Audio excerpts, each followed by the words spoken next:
Hello welcome back to my YouTube channel. അപ്പോൾ ഇന്നത്തെ വീഡിയോയിൽ നമ്മൾ ഉണ്ടാക്കുന്നത് ആദ്യം കണ്ട ആ ലാമ്പ് ഉണ്ടല്ലോ അതാണ്.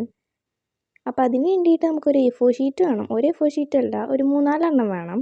എന്നിട്ട് അത് ഈ കാണുന്ന പോലെയൊക്കെ ഒന്ന് മടക്കി കൊടുക്കുക. 3-4 A4 ഷീറ്റ് മതിയാവും കേട്ടോ. ഞാനിവിടെ ആദ്യം തന്നെ 5 എടുത്ത് മടക്കി. അത് കഴിഞ്ഞ് പിന്നെ ഇത് ചെയ്ത് നോക്കിയപ്പോഴാണ് 3 ആവശ്യം ഉണ്ടായുള്ളൂ എന്ന് തോന്നിയത്.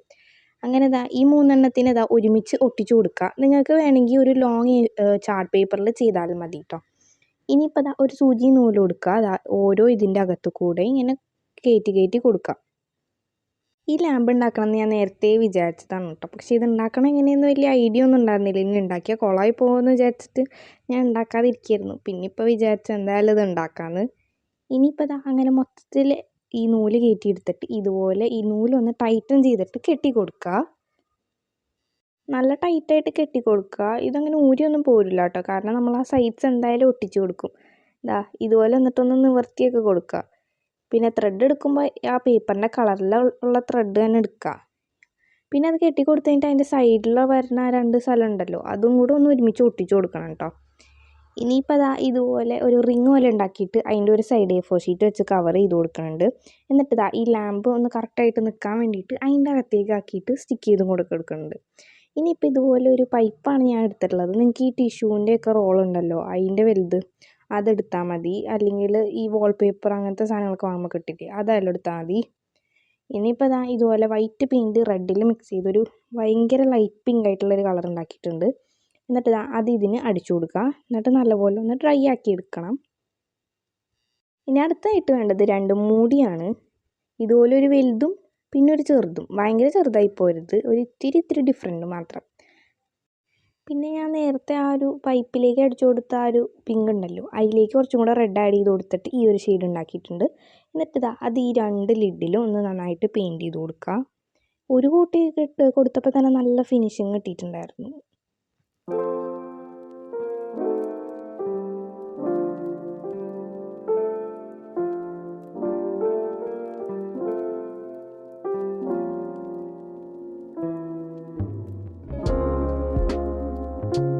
ഇനി ഇതൊന്ന് നന്നായിട്ട് ഡ്രൈ ആക്കി എടുക്കണം. എന്നിട്ട് ഇതിൻ്റെ മിഡിലായിട്ട് ഹോൾ ഇട്ട് കൊടുക്കുക.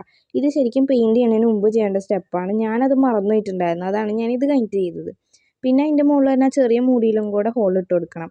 ഞാൻ ചെറിയ മൂടിയിൽ ഹോൾ ഇട്ട് കൊടുത്തപ്പോൾ അത് അടിപൊളിയായിട്ട് പൊട്ടിപ്പോയിട്ടുണ്ടായിരുന്നു. പൊട്ടിപ്പോയി മീൻസ് ഹോളല്ല, വന്നൊരു ലൈൻ പോലെ കട്ടായി പോവാണ് ചെയ്തത്. പിന്നെ ഞാനൊന്നും ചെയ്തില്ല.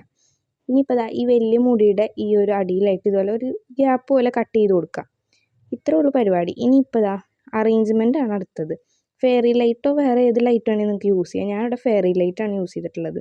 അത് അങ്ങോട്ട് കയറ്റി കൊടുക്കുക അതിൻ്റെ അകത്ത് കൂടെ. എന്നിട്ട് അതിൻ്റെ ആ സ്വിച്ച് വരുന്ന ഭാഗം ഉണ്ടല്ലോ അത് നമ്മൾ ആ ഹോൾ ഉണ്ടാക്കിയ ഭാഗത്തില്ലേ അടിയിലായിട്ട് അവിടെ വരുന്ന രീതിയിൽ ഒന്ന് സ്റ്റിക്ക് ചെയ്ത് കൊടുക്കുന്നുണ്ട്. ഇനി ഇത് ആ ചെറിയ മൂടിയുടെ അകത്ത് കൂടെയും കൂടെ കയറ്റി കൊടുക്കണം. ഇതാണ് ഞാൻ പറഞ്ഞത്, ചെറിയ മൂടിയിൽ ഞാൻ ഹോൾ ഇട്ടപ്പോൾ ഇങ്ങനെയാണ് കട്ടായി പോയതെന്ന്. അങ്ങനെ ഇത് രണ്ടും ഒന്ന് മൊത്തത്തിൽ കയറ്റി കൊടുത്തു കഴിഞ്ഞാൽ ഈ ഒരു ചെറിയ മൂടി നമുക്ക് ആ വലിയ മൂടിയിലേക്ക് ഒട്ടിച്ചു കൊടുക്കുക. ഇത് പെയിൻറ്റ് ചെയ്യണമെങ്കിൽ എനിക്ക് ബെറ്റർ ഓപ്ഷനായിട്ട് തോന്നിയത് കളർ പേപ്പർ വെച്ച് കവർ ചെയ്യണതാണ് കേട്ടോ. ഞാൻ പിന്നെ അങ്ങനെ ചെയ്തിട്ടുണ്ടായിരുന്നു. കാരണം തൊടുമ്പോൾ ഈ പെയിൻറ്റ് ചെയ്യുന്ന അകത്ത് നിന്ന് ഇളകി പോയിക്കൊണ്ടിരിക്കുകയായിരുന്നു. ഇനിയിപ്പോൾ ഈ ഒരു പൈപ്പിൻ്റെ അകത്ത് കൂടെയും കൂടെ ഇതൊന്ന് കയറ്റി കൊടുക്കുക.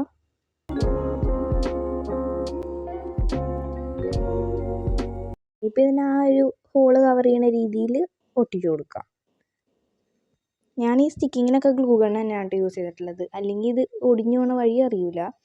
നിങ്ങൾക്ക് ഫ്ലെക്സ് ക്യുക്ക് അല്ലെങ്കിൽ ഫെവിക്യുക്ക് ആയാലും യൂസ് ചെയ്യാം.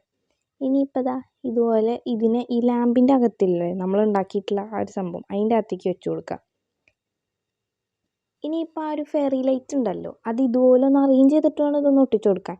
അറേഞ്ച് ചെയ്യാന്ന് പറഞ്ഞാൽ നമ്മൾ ആ നടുക്കൊരു റിങ് ഒട്ടിച്ചു കൊടുത്തില്ലേ അതിൻ്റെ ചുറ്റും ജസ്റ്റ് ഒന്ന് ചുറ്റി കൊടുക്കുക. വേണമെങ്കിൽ ഒന്ന് ഗ്ലൂവും ചെയ്ത് കൊടുക്കുക. പിന്നെ ഞാൻ അടിയിൽ ഒട്ടിച്ചിട്ടുള്ള ഫെയറി ലൈറ്റിൻ്റെ ഒരു ഭാഗം ഞാൻ മാറ്റിയിട്ട്, കാരണം ഇത് പൊങ്ങിയിരിക്കണമായിരുന്നു ഭയങ്കരമായിട്ട്. ഇനിയിപ്പോൾ ലൈറ്റ് ഇട്ട് കഴിഞ്ഞാൽ സംഭവം റെഡി ആയിട്ടുണ്ട്. ലാമ്പിൻ്റെ പരിപാടി ഇത്രയേ ഉള്ളൂ. ഈ ലാമ്പ് വീഡിയോയിൽ കാണുമ്പോൾ അത്ര ഭംഗി അറിയണില്ല കേട്ടോ, പക്ഷെ നേരിട്ട് കാണാൻ നല്ല രസമുണ്ടായിരുന്നു.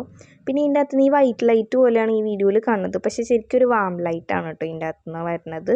അപ്പോൾ വീഡിയോ ഇഷ്ടപ്പെട്ടാൽ ലൈക്ക് ചെയ്യുക, ചാനൽ സബ്സ്ക്രൈബ് ചെയ്യുക. പിന്നെ നെക്സ്റ്റ് എന്ത് വീഡിയോസ് വേണമെന്ന് താഴെ കമൻറ്റ് ചെയ്യുക.